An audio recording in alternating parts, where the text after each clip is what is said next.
c'est vrai. Là, comme quand la précédente fois où j'étais à Venise, j'ai vraiment copié Jean Eustache. J'avais copié La Maman et la Putain, que j'avais fait les Amants réguliers.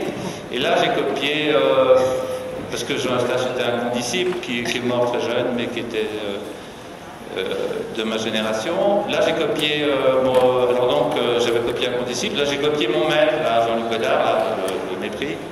Et je pense, enfin, il faut être très humble, parce que dans le cinéma, il y a quand même des chefs-d'œuvre, quand même, qui sont plus grands que les films qu'on peut faire.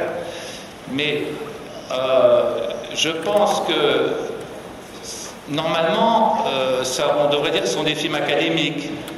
Parce que, puisque je copie des films, c'est comme ça que faisaient les peintres dans l'ancien temps. Ils avaient un maître et ils faisaient le sujet que leur maître avait traité en observant comment leur maître l'avait fait. Mais je pense que ça échappe à l'académisme parce qu'en fait, j'essaie de copier juste le noyau du film. Je copie pas l'extérieur, je copie pas le film. Je copie quelque chose qui est de l'ordre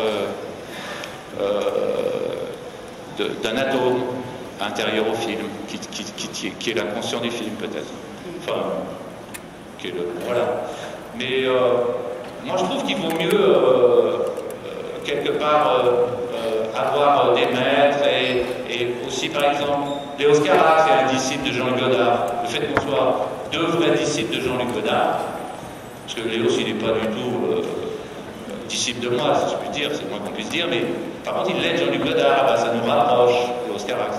Et je pense que dans l'art, dans le cinéma, le fait qu'il y ait une tradition comme ça de facture, si on peut dire, bah c'est pas mal, je pense. Il y a quelqu'un qui veut poser une question? Alors, microfono